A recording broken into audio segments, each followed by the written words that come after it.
All right, I'm now here with Matt Huber. He is an associate professor of geography at Syracuse University, and of course, author of the new book, Climate Change as Class War: Building Socialism on a Warming Planet. Matt, great to see you as always. Thank you for having me.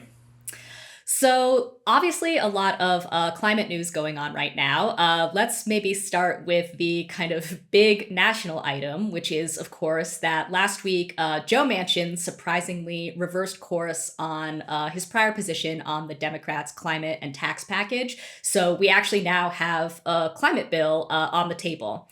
hmm Now, I've been hearing quite a lot of sort of enthusiasm and optimism about the package that is on the table. I want to read a quote from David Wallace Wells of the New York Times.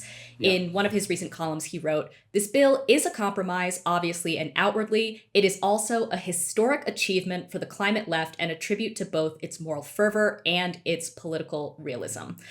So I want to get your thoughts on that statement. And maybe by way of getting to that, first talk about what exactly is in this climate bill. And then, as a follow up, and to also address David Wallace Wells' statement, how exactly does it measure up to what the climate left, aka supporters of a Green New Deal, set out to achieve originally? I think if you want to sum up what's in the climate bill, it's 369 billion. And people often claim in investment, which sounds like if you're a Green New Deal person, you hear the word investment and you think that's great. But if you could sum up what that 369 billion is basically two words: tax credits. Mm. And it's a variety of tax credits. Some are meant to basically incentivize everyday people to buy electric vehicles or heat pumps for their homes. But the main one that I think climate activists are most excited about are the tax credits that are gonna facilitate renewable energy investment. And so those are they're gonna go to renewable energy developers who are building new wind farms and solar projects, and even homeowners that put these things on their homes. But particularly for the large scale, utility scale wind and solar developments, those tax credits actually get sort of sold off to another set of extremely powerful and wealthy investors, which actually are a specialized part of the investment world, which are called tax equity investors. And these are extremely rich, wealthy people who have lots of money that they want to shield from taxes. So they actually are the most eager to gobble up tax credits wherever they may be. Mm-hmm. And so they are extremely excited to basically partner with these renewable energy capitalists to get access to these tax credits and then shield. And essentially, renewable energy becomes a large scale tax shelter for the richest people you can imagine. There's a famous quote from Warren Buffett, one of the richest men alive, who said, "The only reason to build wind farms is to get the tax credits, the only reason to do it." So there's that going on. I will say the new legislation, and we'll see if this survives, has a cool new provision that has something called direct pay to public utilities, and other non-private entities can get advantage of these tax credits. Before, literally, the tax credits were unavailable to something like the TVA, the Tennessee Valley Authority, or the Nebraska Public Power District. These massive public power entities couldn't get these tax credits because they're only going to the private sector. Mm-hmm. So this direct pay might make it possible for at least some public utilities to start to take advantage of these and build out clean energy on that basis. But even if that happens, I think they're just simply going to be competing in a market that's dominated by these private renewable energy developers and these hugely wealthy tax equity investors. So again, you can call that 369 billion investment, but it's not the type of investment that us Green New Deal people had in mind, which was, of course, like public investment where the state itself is taking on these projects, employing people in these kind of public goods, public works projects, and actually taking control over production of electricity and of energy in a kind of, if we believe climate change is an emergency, we are building out clean energy in this kind of emergency type conditions. And, that there's a lot of proposals that were on the table in 2020, namely from Bernie Sanders, to basically harness the Tennessee Valley Authority and these other federally owned energy marketing agencies. They're called federal power marketing agencies, to be the agents of investment, to be and that is a fundamentally different type of vision where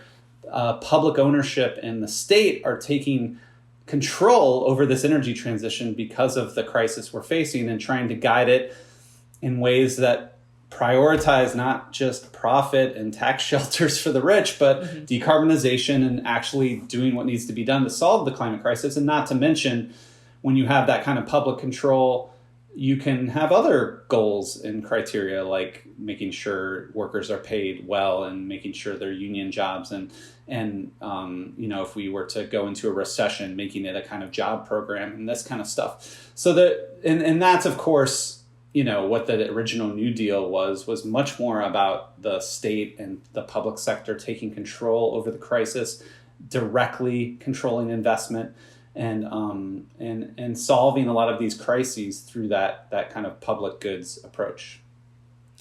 I'm wondering then, though, do you think that this climate bill, even with its shortcomings, sort of puts us one step closer to a Green New Deal, or at least opens the door to kind of revive that fight?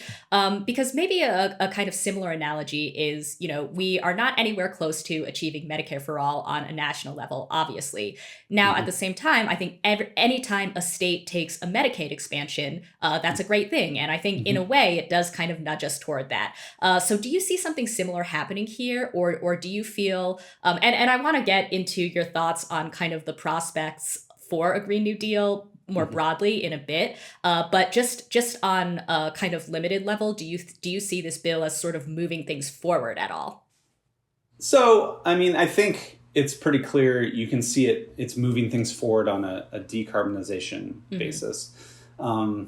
Now, many people have claimed this.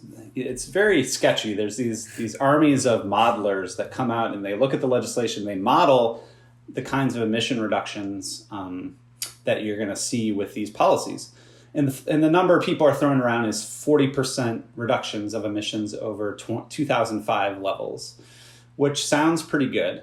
But when you look at the fine print, you see something like, without doing anything at all, we're on track for about 25 to 31% reductions. I hope I have those numbers right. I'm doing it a bit off memory. And so the modeled range is like we're shooting from 25 to 30% to 30 to 41% or something like that. And so it's when you add it all up, it's about a 7 to 9% increase, which is marginal at best. But regardless of how we get there, I mean, obviously, if we do reduce our emissions by 40% by 2030, which is 8 years from now, it would be pretty good. And Biden's pledge was only 50%. So that would be good. But as far as if it gets us any closer to a Green New Deal, I would argue not really. Unless this direct pay thing really blows up into this huge public power bonanza of clean energy development, which I actually wouldn't expect to happen. To me, all these tax credits do is they expand and extend what already existed prior to, these have their roots. There's a great scholar of this tax credit renewable policy called Sarah Knuth, who wrote an article tracing this all the way back to the 1970s. And really these took off in the Obama years. And so this legislation just extends them another 10 years and basically expands them in all these ways, but it doesn't change. I think those of us excited about a Green New Deal are fundamentally trying to change, as Marxists would say, the social relations of production and the different relationships of investment and ownership that are holding us back in this climate crisis. And that's not at all happening. It's just sort of a continuation of the already existing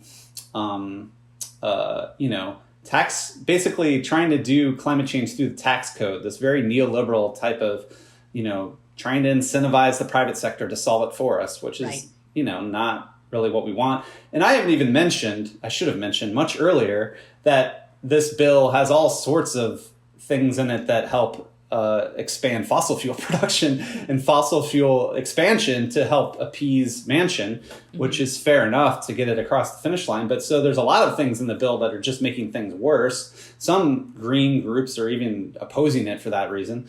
So it's a real mixed bag, but I don't think it does get us much closer to a Green New Deal. It's just kind of more of the same, unfortunately. Right.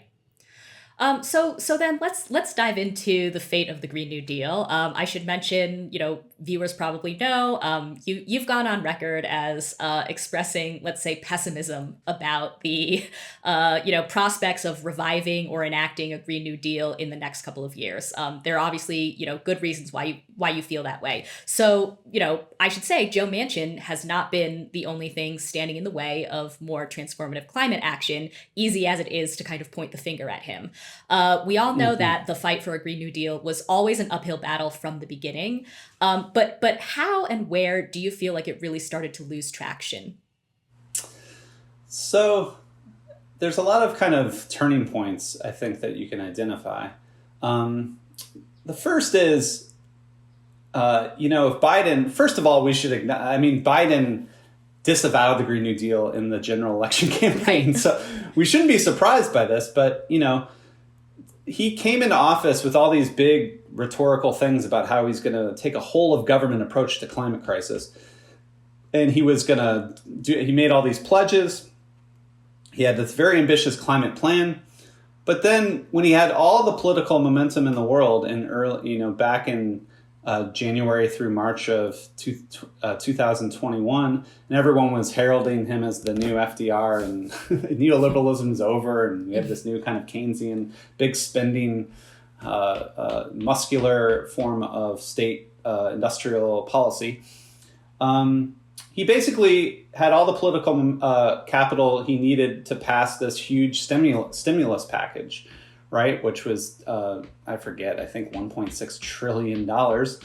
And to me, if you really wanted to make climate at the center of what he's doing, he should have put some climate stuff in that. And particularly because that package really was about, it was called the American Rescue Plan. It was sending checks to people. It was really directly, the child tax credit, all these kind of expansion of the welfare state, things that were improving people's lives, which is what the Green New Deal was really trying to say. We need to start pairing material life improvements under the banner of climate action. So he basically punted on climate in that package and said, we're going to do climate later in this infrastructure thing. And then, 18 months later, here we are or whatever. And so to me, that was a missed opportunity. But the biggest, I think, some of the actually should have started earlier. Some of the biggest hinge points, if you will, were when Bernie lost and when it became clear that Biden was the candidate. He did a very astute thing on his part, which is he set up these unity task forces to bring the party together before the general election in the summer of 2020. Right. And one was called the Climate Unity Task Force.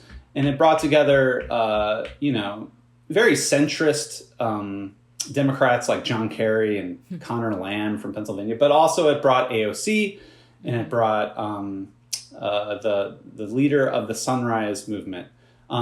These people came together and basically had Zoom calls in summer of 2020 and came together with a big, ambitious climate plan that became Biden's climate plan, $2 trillion. And the Sunrise Movement really saw it as this huge victory that they pushed Biden to kind of have this ambitious plan. But to me, as I quote Jane McAlevey, that she has this great line in The Nation where too often trade union bureaucrats confuse access for power. And so the Sunrise Movement, which, let's be clear, was the kind of force that really pushed the Green New Deal into the national attention, they got a ton of access with the Biden administration. And in fact, recently there's a piece in the New Republic that shows over the last year or two, they've been hanging out a lot with John Podesta, who is like the architect of Hillary's catastrophic 2016 campaign. And apparently they've been taking Podesta's advice and they're like having dinner together with Podesta. And it's like, it couldn't be more of a symbol of failure than John Podesta. And so they have kind of started, they've shifted, they had started by doing sit-ins and calling for a Green New Deal in Pelosi's office to like doing a very inside game where they now have all the access. But again, as McAlevey would say, is that really power? And by winning really getting Biden to announce an ambitious plan, or is winning actually winning a Green New Deal, which, like we were saying earlier, is not happening. Mm-hmm. And so to me, that confusion of access for power led to them to kind of like confuse all these symbolic victories about plans and pledges with actual decarbonization, actual wins. And to me, I think Biden actually pretty effectively neutralized a lot of the climate movement. And so forth. There's a lot more to say, but I'll stop there. Yeah. I mean, I do want to stay on that for a minute because, as you just alluded to, there are obviously a number of kind of structural and political obstacles that always stood in the way of, enacting a Green New Deal. But I do want to ask you about where you see the climate left maybe taking a wrong turn. I know that you recently pointed out that after 2020, you kind of viewed the climate movement as sort of dissolving into liberalism or, confusing access for power on one hand, and then what you call ultra leftism on the other. So maybe talk a little bit more about what those two tendencies looked like and why this split sort of occurred post 2020.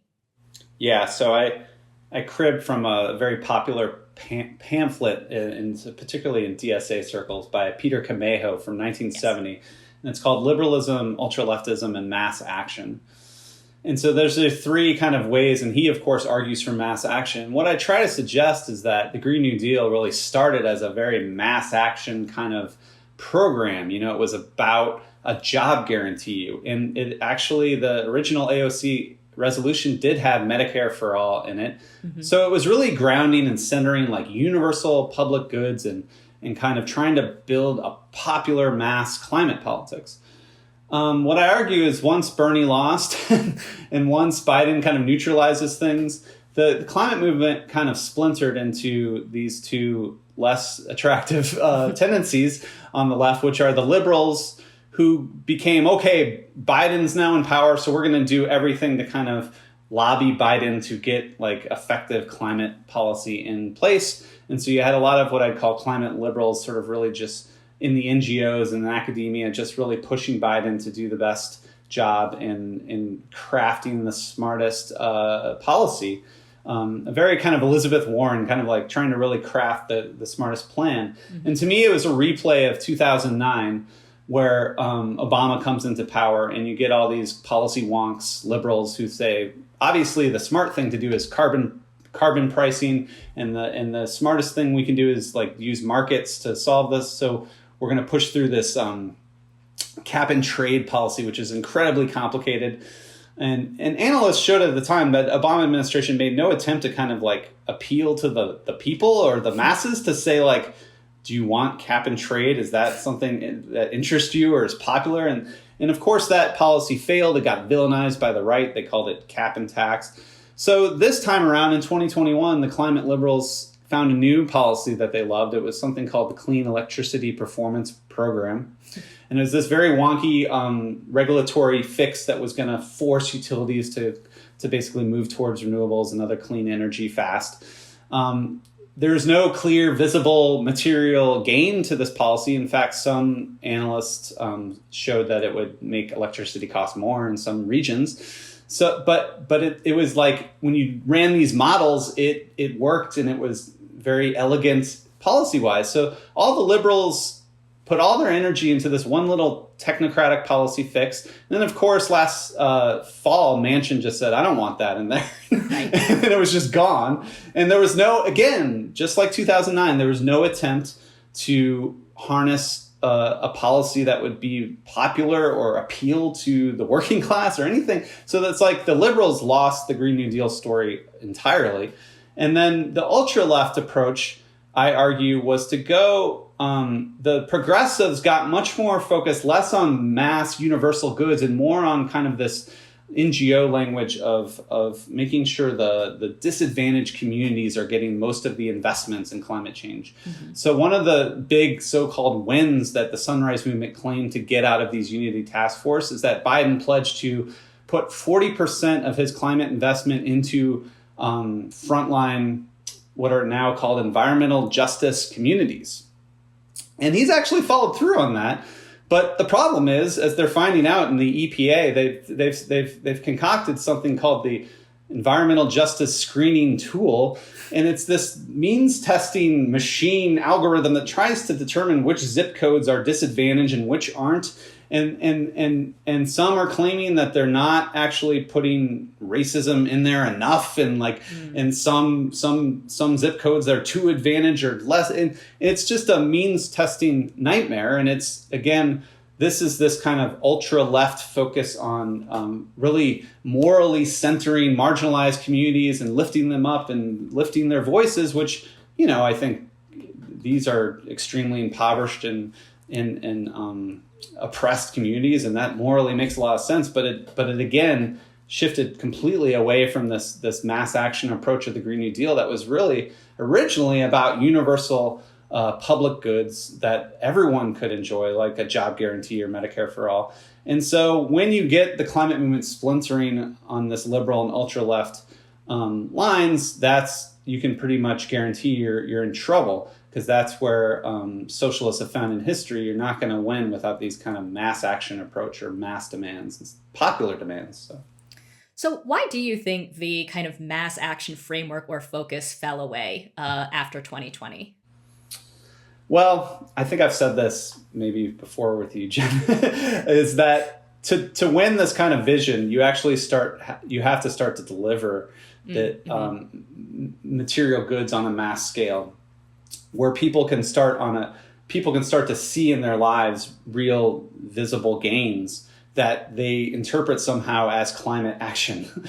and as long as the Green New Deal is just this rhetorical vision, resolution and that AOC puts into Congress, that's not happening. So as long as it's just this symbolic football that, the right villainizes and AOC says is good, it's not going to really grip the masses, right? To grip the masses, you actually have to deliver. You actually have to have results. So it really does bring up that age-old problem that we face as socialists, that without an organized working class, it's actually starting to convince the masses that this movement for socialism and the working class actually will get results and will win things for you.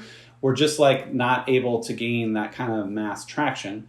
I will say there are smaller scale examples of attempts to try to put into practice this Green New Deal approach. I'm totally blanking on her name, but the newly elected mayor of Boston actually put in a policy of free public transit on particular lines in working class neighborhoods.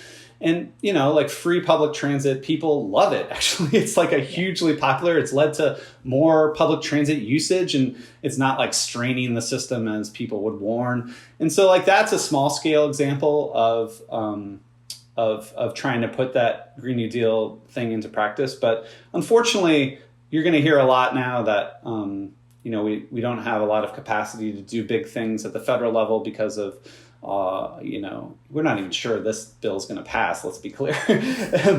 But even if it does pass, everyone agrees it's not enough, right?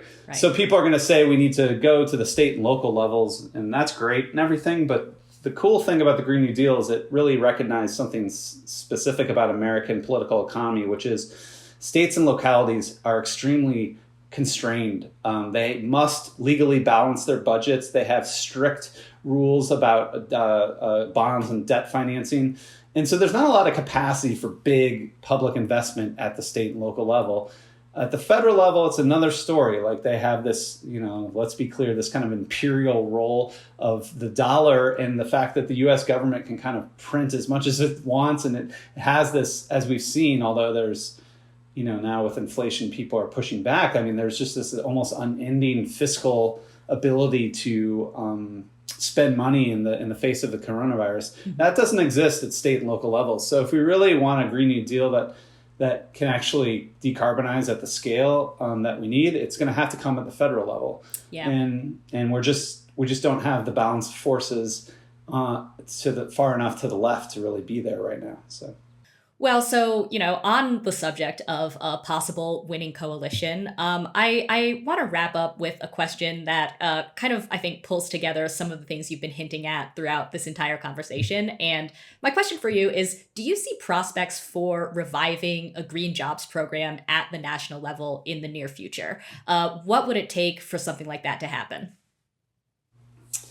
Well, for one, not to be a real doomsayer, but I think a lot of people are talking about a recession that's going to happen or is happening. And if that were to happen, I think the impetus for a green jobs program will be huge.